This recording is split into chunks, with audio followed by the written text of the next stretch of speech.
저희가 본격적인 주제는 사실은 원래 이제 주제는 그렇습니다. 이재명만 모르는 윤석열 대통령의 거침없는 새해 행보, 이런 제목으로 저희는 스타트는 하려고 했어요. 근데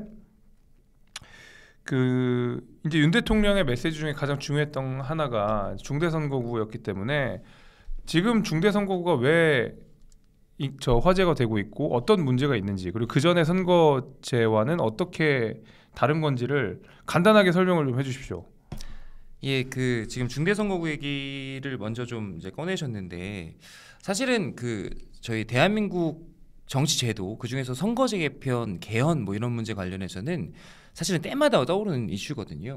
근데 오늘 이제 대통령께서 여러 가지 신년에 이제 어제 오늘 해서 많은 화두를 던지고 계신데, 네. 사실 이 선거제 개편 문제는 이번에 꼭 논의되어야 되는 주제입니다. 시기적으로 보면 저희가 국회 일정상 총선을 내년을 앞두고 있는데 4월까지는 정개특위에서 선거법 개정에 대해서 논의가 맞춰져야 됩니다. 원래 현행법상으로는. 네. 사실 저희가 정치일정상 그런 거 맞춘 적이 없긴 한데, 그러니까요. 예산도 안 맞추는데 뭐.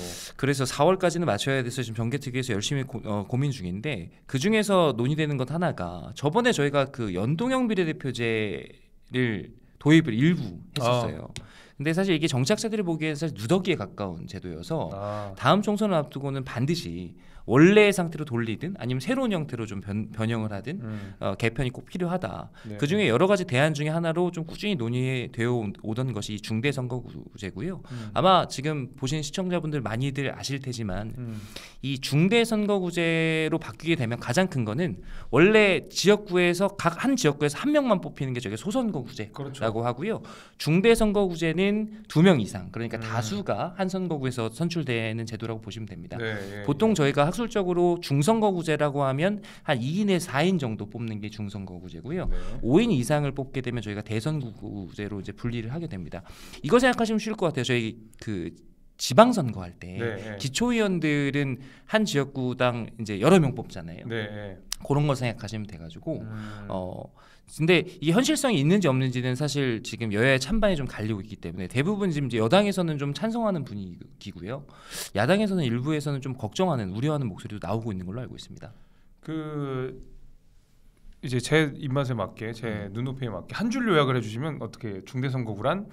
중대선거구란 한 선거구에서 원래 한 명만 선출하던 걸 2명에서 5명 사이로 선출하는 제도다. 아하, 그러면 이제 선거구 지역의 범위는 더 커지겠네요. 아주 커지는 거죠. 그렇죠. 커지고 한 지역에서 여러 명을 뽑기 때문에 이제 그러니까 장단점이 다 있어요. 네. 모든 제도가 완벽히 어떤 제도가 어떤 제도보다 낫다 뭐 이렇게 평가할 수 없기 때문에 장단점이 있는데, 이 중대선거구제로 만약에 바뀌게 되면 가장 좋은 장점은 먼저 사표가 좀 없어진다는 겁니다. 그렇죠. 지금 현행 선거에서 만약에 51대 49로 어떤 당선자가 결정되게 되면 나머지 49%의 표는 버려져요.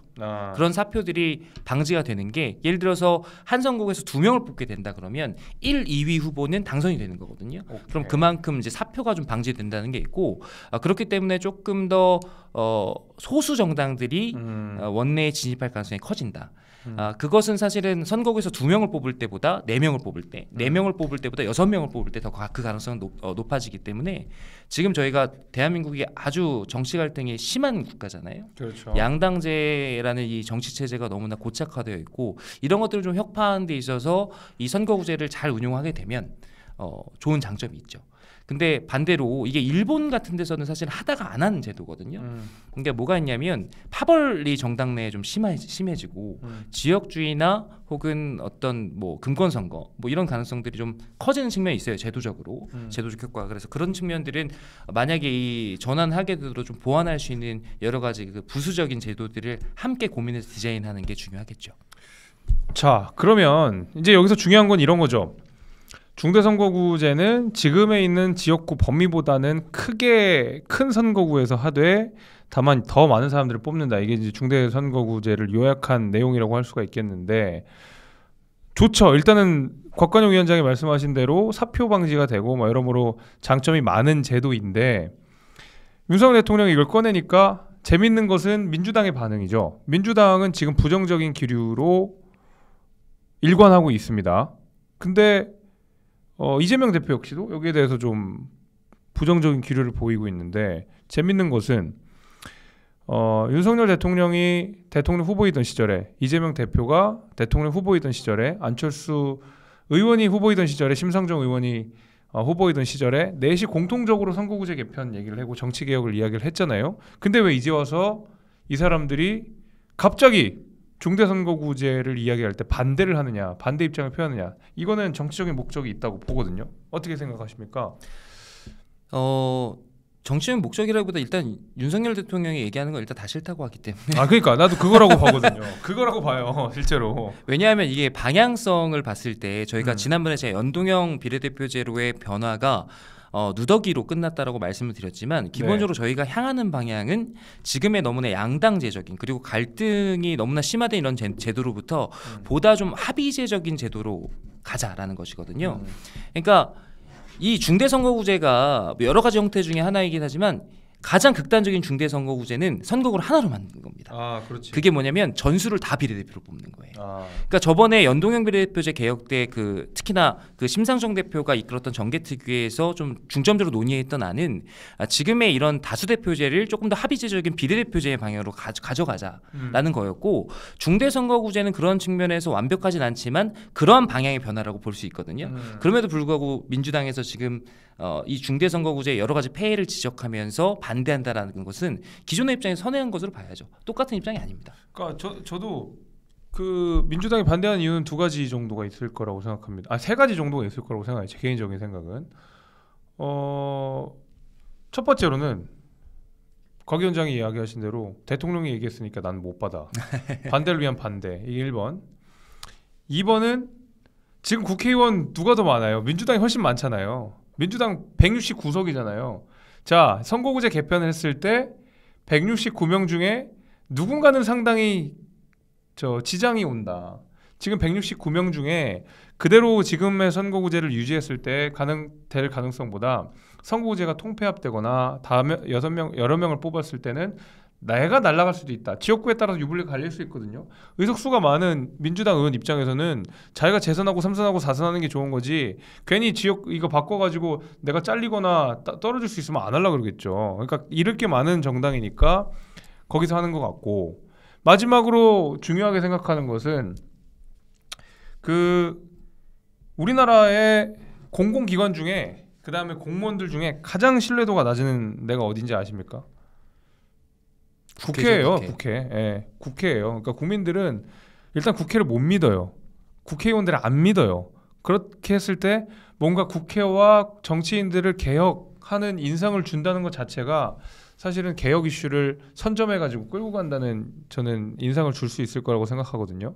저는 그래서 윤 대통령이 이걸 던졌는데 민주당 입장에서 불리할 게 없거든. 지금 생각해보면 별로 그렇게 불리할 게 없는데 안 맞는다고 한다 그러면 그런 정치적인 목적이 있지 않나는 게 제 생각이에요. 그 이제 보편적인 정서에 있어서 이건 사실은 원내에 있는 모든 국회의원들이 좀 불안해합니다. 지역구가 지금 열심히 잘 닦아놓은 그리고 총선을 1년 앞두고 있는데 그 지역구의 현역 국회의원들이 가진 프리미엄이라는 게 있거든요. 그러니까. 그런 부분들을 상당 부분 포기해야 되기 때문에 이건 여야를 가리지 않고 원내에 있는 국회의원들은 별로 안 좋아하는 이슈입니다. 그리고요. 특히나 거대 양당의 입장에서는 사실 제가 아까 말씀드린 대로 이게 수를 어떻게 하냐에 따라 다르거든요. 아까 전에 지금 제가 계속 댓글 보고 있는데 댓글에 되게 날카로운 지적들을 많이 해주세요. 네, 여기 수준이 굉장히 높으십니다. 네, 그래서 보고 있는데 일단은 양쪽 다 싫어할 거다라는 얘기. 그 다음에 전략적인 이제 고려가 있는데요. 이게 어차피 중대선거구로 가더라도 양당이 나눠 먹기가 가능하다. 이게 맞는 지적이신 게 만약에 지금 저희가 한 명만 뽑던 거를 3명 내지 4명으로 늘려도 각 지역구에서 그 국민의힘에서 2석, 그러니까 2명의 후보, 민주당에서 2명의 후보만 딱 전략적으로 내게 되면 그렇게 보통 가는 경우가 많아요. 그래서 양당 제도가 혁파되는데 어떤 효과의 한계가 있다라는 게 있고요. 그다음에 아까 전에 지금 올라갔는데 슈퍼챗 보내주신 한 분이 이런 말씀하셨어요.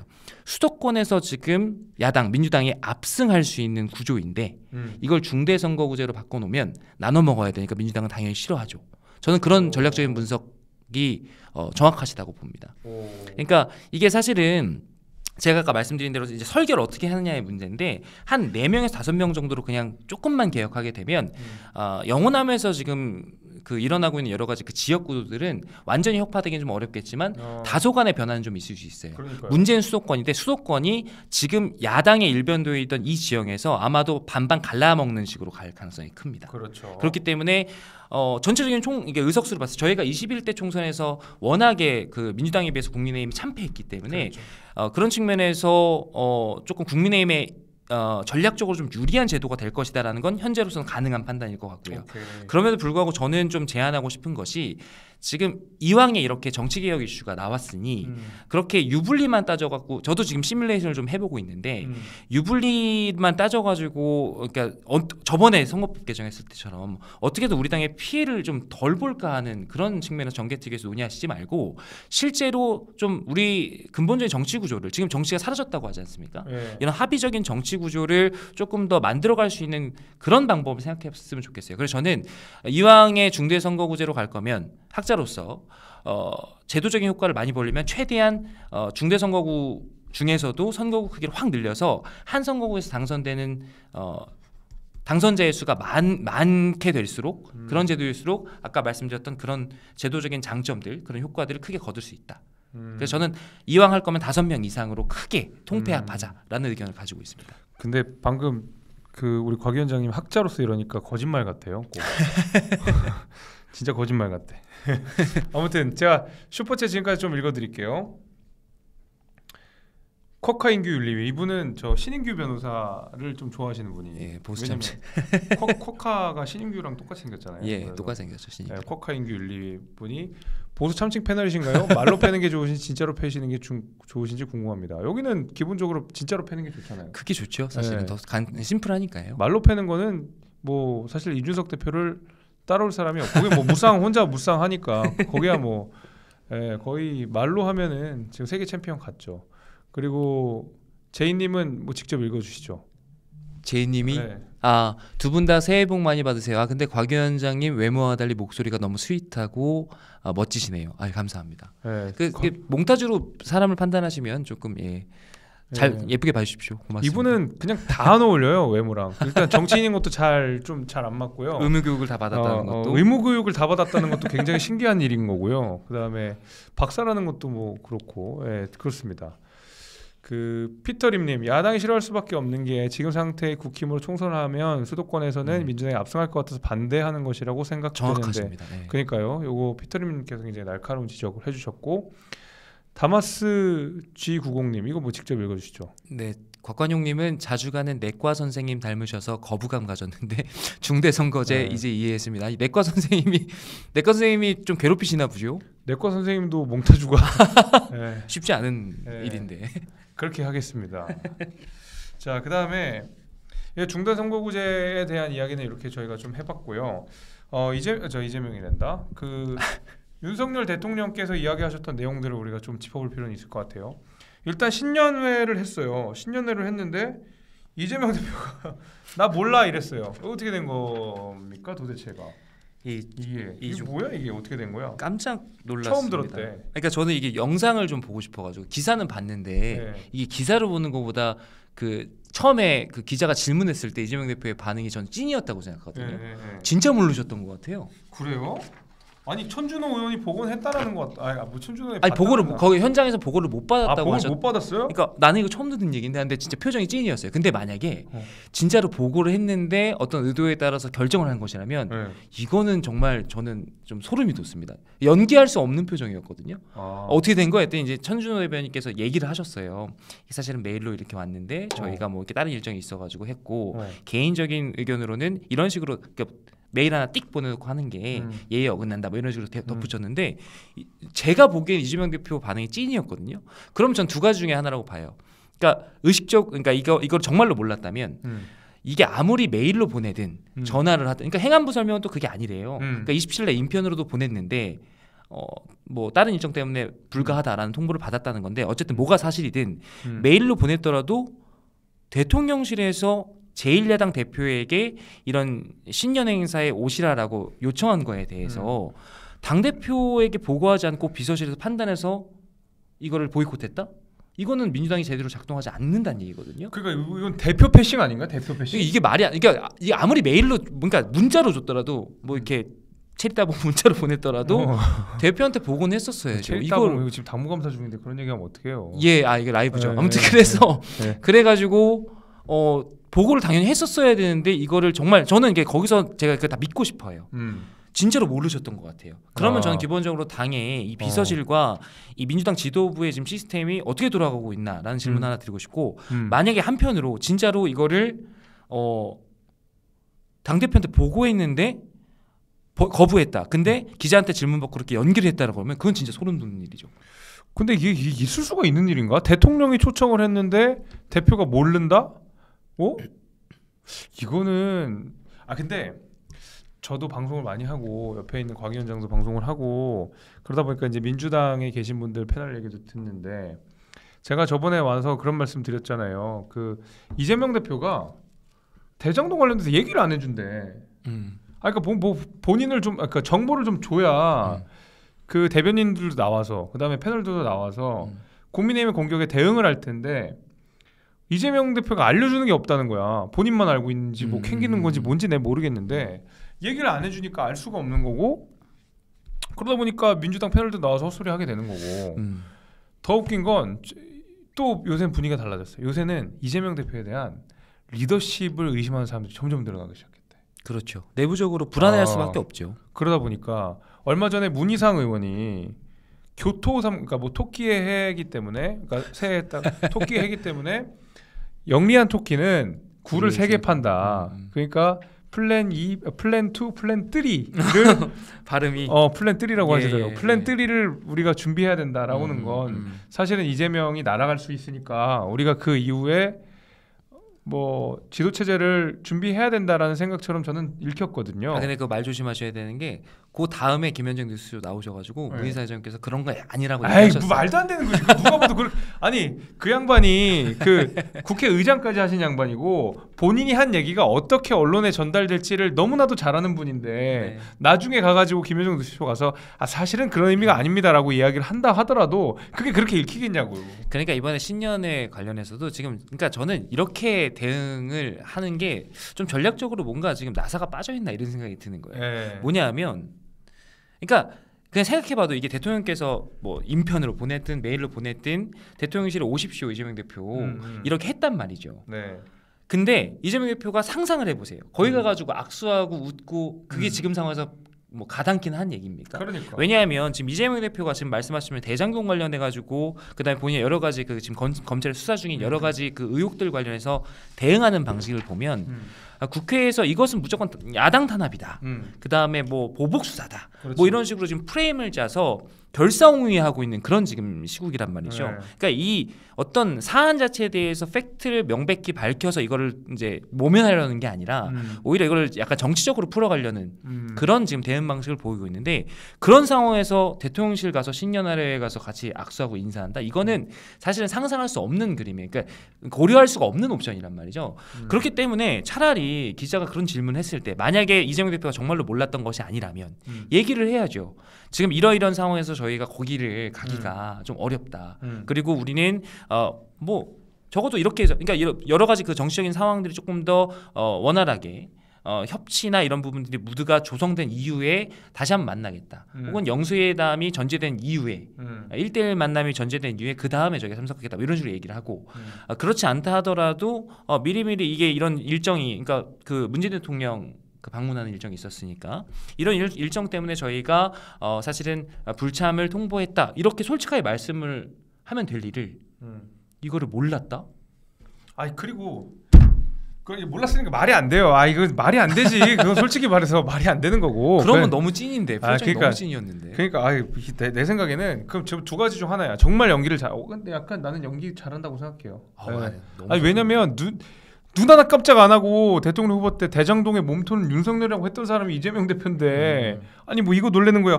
처음 듣는데요. 이럴 수도 있지. 나는 그거는 그럴 수도 있다고 보는데 만약에 이게 그 비서들이 전달 안 했다면 그건 더 큰 문제죠. 민주당이 지금 맛이 갔다는 소리거든요. 저는 그래서 이게 좀 맛이 갔다.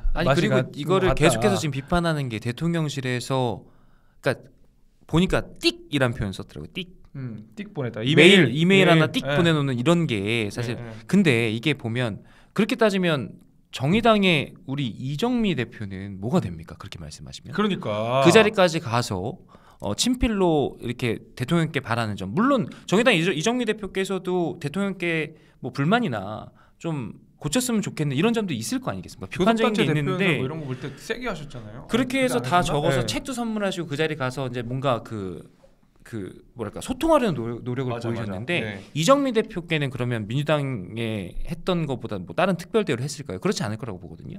그러니까 대통령실에서 어떤 이런 정부 행사 이런 것들이 있을 때 각 정당의 연통을 하거나 하는 부분들은 사실 매뉴얼에 따라 하는 겁니다. 거기에 따라서 뭐 특별히 어떤 대표한테는 덜하고 더하고 이런 게 없을 거거든요. 근데 그런 식으로 해서 우리가 예의가 없어서 기분 나빠서 안 갔다 이렇게 얘기하면 거기 참석한 다른 분들한테도 예의가 아닌 거예요. 그게 제 생각에는요. 이재명 대표가 아직까지 좀 그 현실 파악이 좀 잘 안 되신 것 같아. 왜냐하면 본인이 성남시장하고 경기도지사 하면서 행정권을 갖고 있는 그 단체장이었잖아요. 네. 그럼 거기는 이제 굳이 비교를 하자면 대기업 처음에 중소기업 사장님이었다가 그다음에 대기업 사장님이 되신 거거든요. 네. 그러니까 자기가 딱 이야기하면 일목요연하게 촥 나오고 의전 착 붙고 이제 이런 그런 이런 정말 말 그대로 권력의 그러니까 적어도 그 단체장으로서는 권력의 정점에 있는 사람으로서 일목요연하게 일처리가 되다가 근데 국회는 좀 다르거든요. 자영업자들이야 다 하나하나가. 그러니까 회사가 아니에요. 다 국회의원 1번, 2번, 3번, 4번 169명의 자영업자가 있고 그 프랜차이즈 대장이고 대표인 거거든. 그러니까 프랜차이즈 대표로서 방향성은 정할 수 있지만 본인이 대기업 총수에 있을 때처럼 자 오늘부터 다 처자식 빼고 다 바꿉시다 이렇게 해서 바꾸는 사람들이 아니거든. 네. 각자의 생존이 달려있는 사람들이기 때문에 저는 이제 그런 의미에서 아니 어떻게 이메일만 보내? 난 이메일만 보내 못 가. 와서 나 모시고 가야 가는 거지. 핑계죠, 라고 하는 거는 핑계이고 그다음에 과잉된 의전 중독이거나 아니면 본인이 아직까지 왕인 줄 알거나 뭐 이런 거라고 생각이 됩니다. 하긴 그 검찰에서 소환 통보했을 때도 네. 아니 어디 검사장도 아니고 부장 검사가 연락해. 어디 네 지금 이재명 내가 당 대표야 169석의 당 대표 이런 사람 일관성은 있으시네요. 그러니까요. 와서 모시고 가 했는데 더 웃긴 거는 또 우리 문재인 대통령은 찾으러 가셨어요. 상황 중 상황이신가 뭔지 모르겠는데. 아 그거는 필요해서 가신 거죠. 필요해서. 아 그렇지. 필요해서. 네, 본인을 나 좀 지켜주세요 하고 가는 거잖아요. 그죠? 그러니까 문재인 대통령은 지켜줄 수 있을 것 같은 생각이 드시지만 그 생각 갖고 있으면 대단한 착각이다. 지금 현직 대통령은 문재인이 아니다. 윤석열이다. 거길 갔어야 된다. 근데 저는 이게 그 지금 양산 가신 거 말씀하시니까 네네네. 그냥 혼자 생각인데요. 쭉 나오는 기사를 찾아봤어요. 근데 비공개 회담하셨단 말이죠. 근데 이재명 대표께서 문재인 전 대통령을 이제 예방하시면서 사실은 바랬던 이야기들이 있었을 것 같거든요. 지금 최근에서 뭐 그런 건데 그 이후에 나오는 기사들을 보니까 원론적인 측면에서 발언들이 나왔더라고요. 그러니까 원하는 대답을 저는 못 들은 게 아닌가라는 생각이 들어요. 그러니까 조금 더 적극적인 메시지를 문재인 대통령께서 해주셨어야 그 지금 이제 예방을 했던 그 효과가 극대화되는 건데 뭐 어렵게 찾은 민주주의를 후퇴시키면 안 된다. 그다음에 이태원 그 참사에 관련해서 좀 더 진정성 있게 할 수 있도록 민주당이 노력해. 뭐 이 정도에. 그러니까 사실 전직 대통령으로서 원론적으로 하실 수 있는 말씀 정도 이외에는 지금 레거시 미디어에 나오는 그 어떤 메시지가 없어요. 그러니까 지금 그 메시지를 분석해 보면 이재명 대표를 커버해주는 메시지가 아니라 통상적으로 윤석열 대통령을 공격하는 메시지잖아요. 사실은 이게 같은 것 같으면서 다르거든요. 예를 들면 우리가 조국 장관 같은 경우에는 네. 과거에 문재인 대통령이 뭐 마음의 짐이라 그랬나, 마음의 상처라 그랬나, 그 뭐 대도 않는 말씀하셨잖아요. 그러니까 그 정도로 본인이 찐으로 생각하는 사람한테는 그런 메시지를 던질. 현직 대통령으로도 던졌는데 전직으로 못 하겠어. 그렇죠. 네. 근데 이재명 대표를 비호하는 그 얘기를 안 했다라는 거는 곽 위원장이 이야기하신 대로 별로 이재명을 지킬 생각이 별로 없는 게 아닌가 하는 생각이 나도 갑자기 드네요. 그러니까 이게 신년에 그 아까 전에 문희상 전 의장님 말씀하셨는데 네. 그 뒤에 뭐 이렇게 교토 삼굴 이런 얘기를 하시긴 하셨는데 그래도 이재명을 중심으로 똘똘 뭉쳐서 이런 얘기 했단 말이죠. 근데 그 비슷한 메시지라도 하나 있었어야 돼요. 왜냐하면 지금 저희 청취자분들 다 잘 아시겠지만 생각보다 민주당 내에서 원래 전통적인 계파들 간의 이견들 그다음에 어떤 정서의 차이가 생각보다 심해요. 그러니까 저는 그러니까 뭐 이런 얘기 드려도 될지 모르겠지만 저번 대선 때 다 드려도 돼요 유튜브라서. 사실 네. 대선 때 저희 캠프에 문재인 대통령의 오랜 지지자분들이 찾아오신 적도 있습니다. 이재명 남양주 의뢰. 네, 그러니까 남양주 의뢰 저희 이제 그 대선 캠프에 이재명 대표, 그러니까 이재명 당시 후보죠. 후보는 지지할 수가 없다 이러면서. 그러니까 제가 얘기를 좀 이렇게 구구절로 들으니까 이게 생각보다 골이 오래됐고 깊구나라는 생각을 했었거든요. 그러니까 그런 측면에서 봤을 때는 사실 맥락상 이해는 돼요. 그러니까 어제 외부로 나온 메시지가 그래도 이재명 대표를 중심으로 해서 당이 대응해라 정도의 약한 메시지만 있었더라도 저는 지금과는 좀 분위기가 달랐을 것 같은데 어제 다녀온 이후에 민주당의 내용이나 이런 것들이 쉽사리 사실 사그러들 것 같지 않다라는 생각이 좀 들었어요. 생각해 보니까 이재명 당시 이제 대표가 후보였을 때는 그 문파의 힘이라고 민주당 내에서 친문 세력인데 반 이재명을 표방하시는 분들 꽤 많으셨어요. 그게 규모가 꽤 됐던 걸로 기억하고 그다음에 또 뭐였지? 그 막 무슨 포스터랑 이런 거 만든 뭐 또 있었어. 뭐 하는 뭐 그 민주당 내 조직. 그러니까 분화가 확실히 세게 있었던 것 같고. 그러니까 공공연하게 그런 얘기해요. 민주당 분들이 차라리 좀 빨리 잡아갔으면 좋겠다. 빨리 잡아갔으면 좋겠다. 제가 지긋지긋해서 내가 이야기 못 하겠다. 이런 사람들이 있기 때문에. 뭐 제가 있다면 잡혀가겠죠. 제가 없으면 뭐 잘 버티실 거고 뭐 그렇습니다. 그래서 이재명 대표는 여하튼 우리 정치권의 늘 중요한 화두로서 더 레프트 맞아요. 더 레프트 아주 좋았습니다. 더 레프트가 실제로 이재명 대표를 까는 그런 뭐 영상이었나 뭐 사진 같은 거 만들고 막 그랬었어요. 잘 버티셨으면 좋겠어요. 이재명 대표께서 응원합니다. 자 그럼 슈퍼챗 좀 읽어드리겠습니다. 예, 3X 라진님 비서관의 발언은 준비된 발언으로 생각됩니다. 이재명이는 국민 기망 연기를 한 것입니다. 그랬을 수도 있죠. 예, 왜냐하면 대통령 탓을 해야 되니까. 신정혜님, 아유 감사합니다. 항상 이렇게 슈퍼챗을 많이 해주시는 분. 5만 원이에요? 네. 와, 감사합니다. 진짜 애청자시구나. 네, 여기 굉장히 감사한 분이시고. 감사합니다. 자 이제 신년회 얘기를 하다가 한 가지 제가 짚고 넘어가고 싶은 부분이 있어서 요 부분 한번 우리가 논의해볼 필요가 있어요. 대통령이 그 신년 기자회견을 하지는 않았습니다. 조선일보를 통해서 인터뷰를 하셨거든요. 그러다 보니까 기자들의 성토가 좀 확실히 있는 것 같아요. 그리고 이제 야당도 불통이라는 지적을 하고 있고 이런 상황 속에서 우리가 과연 윤 대통령의 조선일보 단독 인터뷰가 과연 부적절했는가를 한번 얘기해 볼 필요는 있겠습니다. 어떻게 생각하세요? 이거 잘못 얘기하면 보수 참칭 패널 될 것 같아가지고 아직 다행인 것은 아직까지는 보수 참칭 패널로 분류되지는 않고 있어요. 보수 참칭 패널도 급이 있습니다. 그래서 저는 아직 거기까지는 올라가지 않아서 약간 이제 자유롭게 얘기를 하고 있는데 저는 이제 여러 가지 생각이 들었습니다. 이제 원칙적으로 보면 대통령께서 진짜로 빠꾸 없으신 것 같아요. 빠꾸 없지. 아니, 그러니까 이게 보통 통상의 상황이면 사실 족바가 그거 좋아 빠르게 가. 발음 잘하셔야 돼. 아무튼 뭘 해도 이상하네. 아무튼 좋아 빠르게 가. 이게 지금 통상의 상황이 아닙니다. 통상의 상황 같으면 사실은 최근에 이제 도어 스태핑이나 여러 가지 문제에 있어서 대통령께서 여러 가지 소통을 좀 자유롭게 하시는 것도 물론 중요하지만 조금 더 정제되고 세련된 방식으로 이 어떤 메시지를 내는 거에 대해서 좀 고도화할 필요가 있다라는 지적이 있었기 때문에 그러니까 신년 기자회견을 최소화하고 이런 식으로 어떤 매체를 선택해가지고 기자회견을 하시거나 하는 방식이 불가능한 방식은 아닙니다.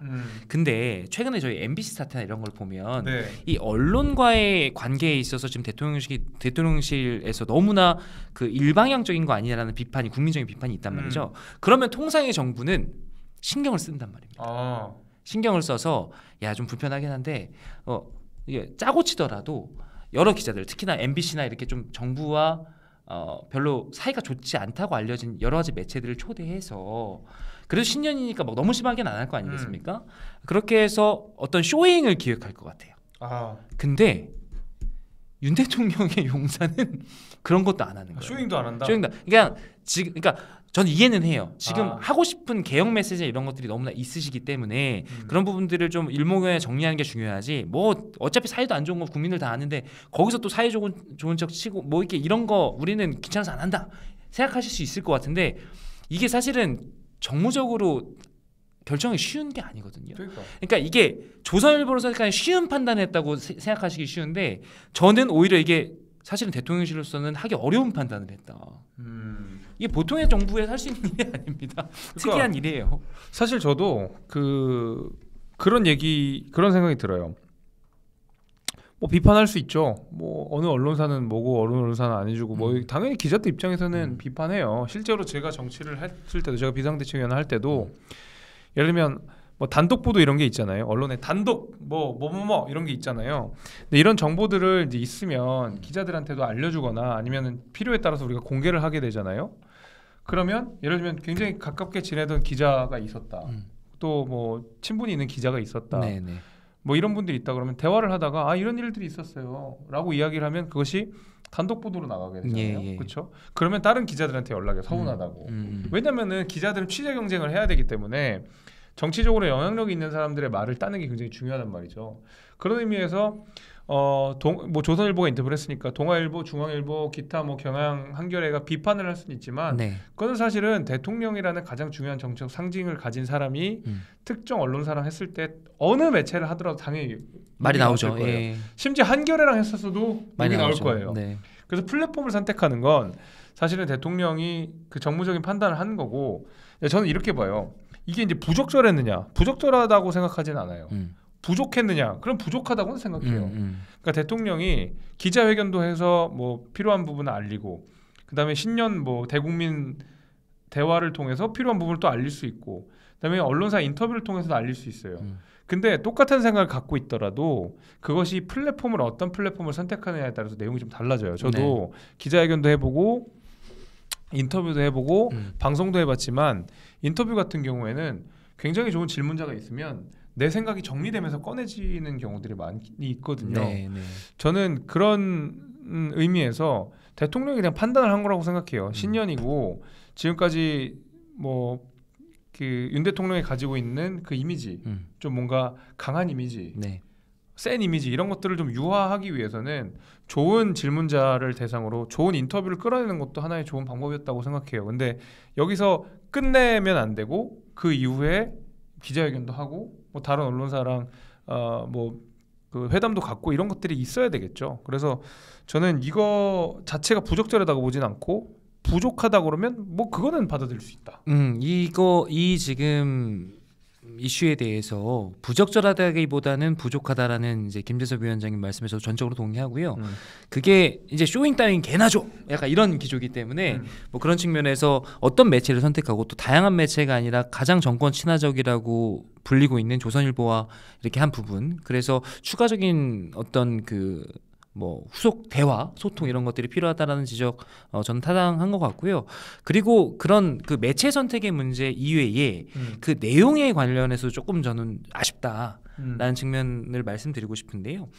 그러니까 저도 이렇게 쭉 살펴보니까 여러 면에 걸쳐서 이제 조선일보가 특집으로 이제 신년사를 다뤘는데 좀 불필요한 친변 잡기에 대한 부분이 저는 좀 많지 않았나. 그래요? 그러니까 이게 사실은 전문감사 중인데? 그러니까 굳이 왜냐하면 그런 부분들도 물론 대통령에 대한 어떤 그 뭐 친화적인 모습이라든지 뭐 이런 부분들을 부각시키기 위해서 개인적인 뭐 이슈를 다루는 거니까 이해는 하겠는데, 저는 지금 대통령께서 신년사를 보면 저는 사실은 되게 어려운 길을 가시려고 하는구나라는 생각을 했거든요.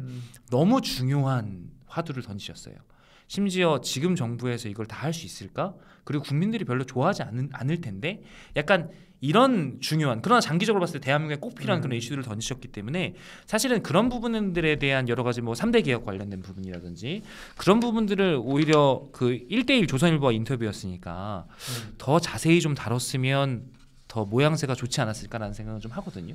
좋습니다. 그렇다면 그 대통령의 기자회견은 신년 기자회견 이재명만 모르는 윤 대통령의 행보는 그 여기까지 알아보고요. 일단 슈퍼챗 있고 두 번째 주제, 여러분들이 좋아하시는 한동훈 장관 얘기를 좀 해보겠습니다.